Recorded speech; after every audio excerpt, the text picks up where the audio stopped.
Imagine waking up one day and realizing that the person who once lit up your world with a glance has vanished. Not with a fight, not with closure, but with silence. No goodbye, no explanation. Just the dull ache of their absence lingering in your chest like a phantom limb. You scroll through old messages, listen for familiar footsteps in unfamiliar places, wonder if they think of you at 2 a.m. like you do them. How does someone so deeply woven into your emotional fabric unravel themselves so quietly? You replay every detail, hoping to locate the moment it all shifted. But there's only static. A part of you believes they still care, that somewhere behind the wall of silence is a soul aching in ways they cannot say. But if they want you, why don't they reach out? Why does desire so often dress itself in distance? That question is a thread Carl Jung spent his life unraveling. To Jung, there were no accidents in the psyche, only symbols. He believed that our relationships are not random collisions, but meaningful encounters shaped by forces far deeper than conscious desire. The people who enter your life, especially those who leave an unforgettable mark, are not just individuals. They are mirrors, catalysts, and sometimes messengers sent by the unconscious. When someone disappears without warning, we often assume it's a matter of choice, fear, or cruelty. But Jung invites a more haunting question. What hidden part of the psyche was stirred in them when they met you? He taught that our inner world projects itself outward, seeking recognition, healing, and completion through others.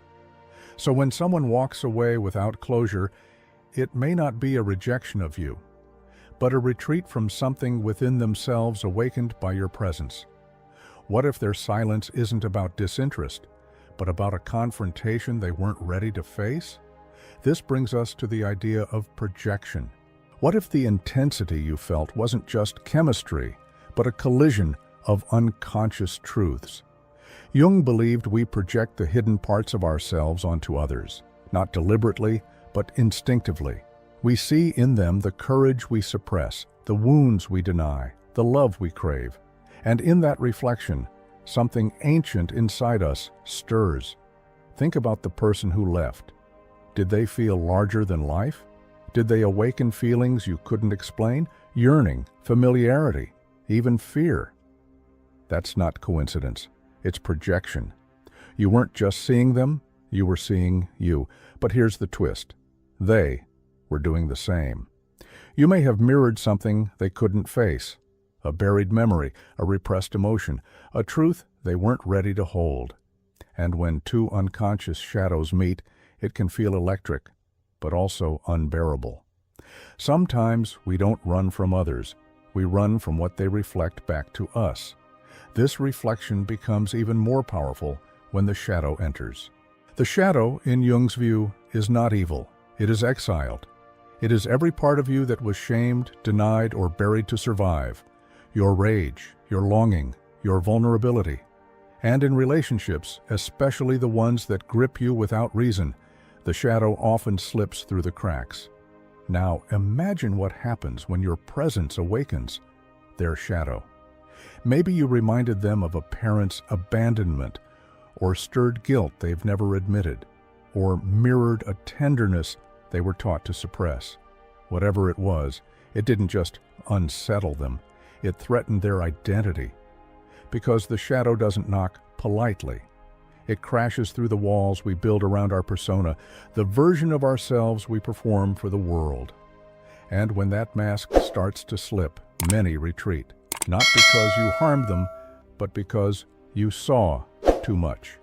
You became a mirror, and mirrors are dangerous to those hiding from themselves. And so begins the dance of avoidance. People don't always leave because they've stopped caring. Sometimes they leave because staying would mean confronting a part of themselves they've spent a lifetime avoiding. You didn't just enter their life, you disrupted it. Not with chaos, but with clarity. You revealed an emotional truth they weren't ready to see. When someone pulls away, it's easy to blame yourself. But what if their silence isn't rejection? It's protection from their own unraveling. Some wounds run so deep they don't bleed, they hide, buried under smiles, distractions, relationships that never go too deep. Then you came along. Maybe you loved them too honestly, saw them too clearly, and in doing so you awakened ghosts they thought were long dead. That kind of intimacy doesn't always lead to closeness. It often leads to retreat, because facing the truth of who we are is far more terrifying than losing someone who sees it. But this fear, Jung taught, is part of a deeper journey, individuation. Jung called it individuation, the lifelong process of becoming whole. Not perfect, not polished, but integrated. It means confronting the fractures within you, the child who felt abandoned, the adult who hides behind control, the desires you disowned to be accepted. We all seek someone to complete us, but Jung warned, what you seek in another is often the part of yourself you've disowned. That's why their absence cuts so deep. It doesn't just feel like losing them. It feels like losing a piece of you. But here's the truth few dare to face. The person who disappeared may have simply played their role. They came to awaken what needed healing, and their exit was part of that sacred script. Because individuation isn't about clinging, it's about reclaiming. It's about seeing that what you thought was theirs to give was always yours to find. And that starts with turning the gaze inward. Instead of asking why they left, ask what part of yourself went with them. What did they symbolize? A sense of safety? Validation? The love you never gave yourself? The unconscious doesn't bond with people, it bonds with meaning. And when that meaning walks away, the pain it leaves isn't just emotional, it's existential. But this is the invitation Jung whispered through his work. The person you lost was a teacher in disguise. They mirrored a part of you you were meant to reclaim. Were you drawn to their strength? Then perhaps it's time to uncover your own. Did their absence trigger abandonment? Then maybe it's time to soothe the child within who still waits to be chosen. We keep searching for them, when what we're really searching for is us. And once you realize that, the obsession shifts. The question is no longer, why didn't they stay? But what part of myself do I now have the chance to meet? Closure is a myth when we expect it to come from someone else. The truth is, most people leave the same way they lived, with unfinished thoughts, unspoken fears, and a heart full of contradictions. They vanish not to hurt you, but because they cannot face what staying would require. So how do you close a door that was never gently shut, only left swinging in the wind? You do it from within. You stop waiting for an apology that may never arrive, and instead ask, what did this relationship awaken in me that I now need to resolve myself? Jung taught that every ending is a summons for integration. Their disappearance wasn't the end of your story, it was the start of a deeper chapter. One where the answers are no longer searched for in their eyes, but in your reflection. Closure isn't something you're given, it's something you claim. Emotional freedom begins the moment you stop chasing ghosts.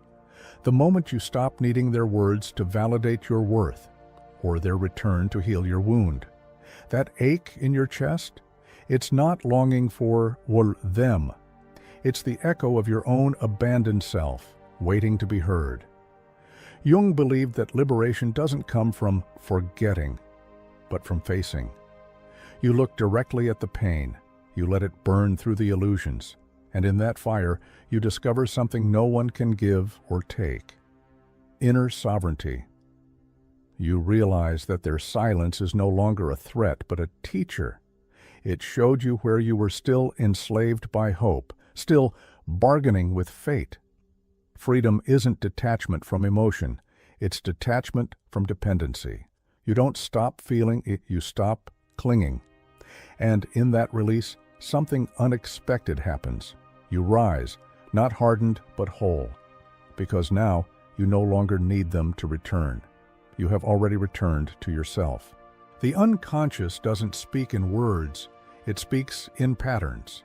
And relationships, especially the ones that collapse without warning, are its language. Jung believed these connections don't just happen to us, they happen for us, to disturb, to awaken, to transform. You weren't meant to endlessly replay what went wrong. You were meant to ask, what is this experience trying to teach me? The person who vanished was never the destination. They were the catalyst, a mirror held to your wounds, your desires, your forgotten self. And when you stop looking outward, when you bravely descend into the labyrinth of your own psyche, you begin to see the architecture of your choices, the hidden fears you've mistaken for intuition, the wounds you've called love, the silence you've confused with rejection. This is the alchemy Jung spoke of, turning pain into understanding, turning loss into clarity. And as you emerge, you don't just attract someone new, you attract someone aligned with who you've finally become.